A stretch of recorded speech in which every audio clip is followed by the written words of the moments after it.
to another edition of Radiance Reboot. I'm Amy Rutledge. All right, let's talk skincare. What are you putting on your face?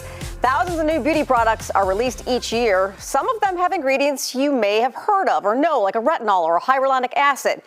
But what do they do, and what's best for your skin? I sat down with board-certified dermatologist Dr. Quenby Erickson to learn more about some of the popular ingredients, ceramides, acids, peptides, to find out what we need to add to our routines.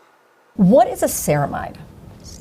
Okay, so ceramides are naturally in our skin. Okay. They're in the cell wall. They actually make up, maybe you've heard of the lipid bilayer. So each cell is made actually of a coating of ceramides and other oils. Okay. And ceramides are lacking in some people with skin issues like atopic dermatitis, for instance. Okay. And so we found many years ago, decades ago, that applying ceramides to the skin actually helped to repair that barrier and replace what God did not give some of us. Yes, I know that feeling. Okay, and then niacinamide. Yeah. What is that? So that's your B vitamin. Oh, okay. Okay. And that has been shown to actually help prevent skin cancer. Oh, really? Yeah. So it's not an SPF, but it helps prevent skin cancer? It is not an SPF, but it does help to prevent skin cancer. Okay, all right. BHA versus AHA, glycolic and lactic acids, right? Mm-hmm. What do they do? And what are they? What are they for? They're mainly exfoliants for the skin. Chemical exfoliants. Chemical exfoliants. Okay. Mm-hmm. Are there I see them a lot together. The fruit acids. Fruit acids, Yeah, okay. so they're fruit acids. They're fruit extracts. Okay. That have a natural, gentle exfoliation topically. So we use them in terms of chemical peels, for instance. Got it. A lot of our chemical peels are glycolic acids. Mm-hmm. And they even smell fruity. Yeah. Okay. Mm-hmm. Okay.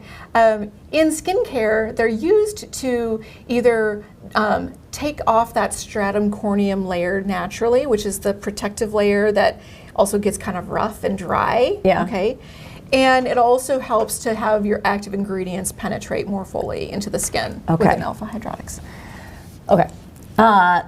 Peptides. Peptides. We hear all about peptides these days. That's the buzzword. Okay, well, peptides, that could be its own segment as well. I'm sure. Okay, Yeah. All right, so peptides are little short chains of amino acids, right? And they do a variety of different things. Matter of fact, they're cell signals. Okay. So technically, defensins are cell signaling. And they are peptides. Okay. Right? So they're also antimicrobial. So they have lots of different effects. So peptide is a buzzword, but what does that peptide do in our skin? Some peptides are designed to signal for neocollagenesis, formation of new collagen, or elastin, and other peptides are for healing.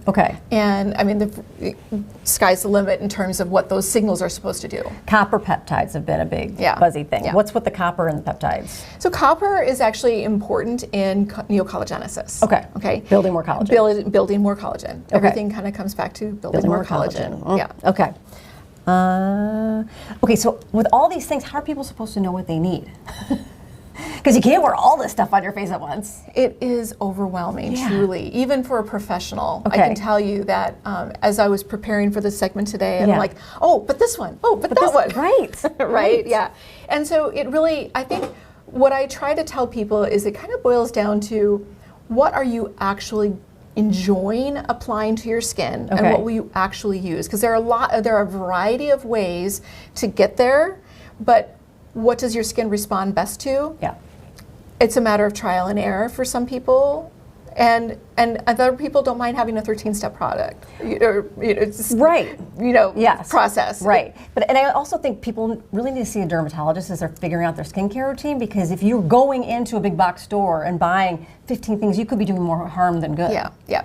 So really, I think that there are some basics that we should talk about. I really think that almost everybody should be using some sort of a retinol, on a daily basis, and an SPF.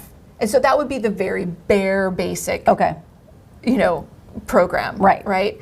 And then we can get fancier and fancier, and I think we'll talk about some of those things as well. But I think that it is a very overwhelming subject, and it's a matter of finding, what are your problem areas, what are the ingredients that are going to help with those problem areas, and actually having a professional help you figure that out is important.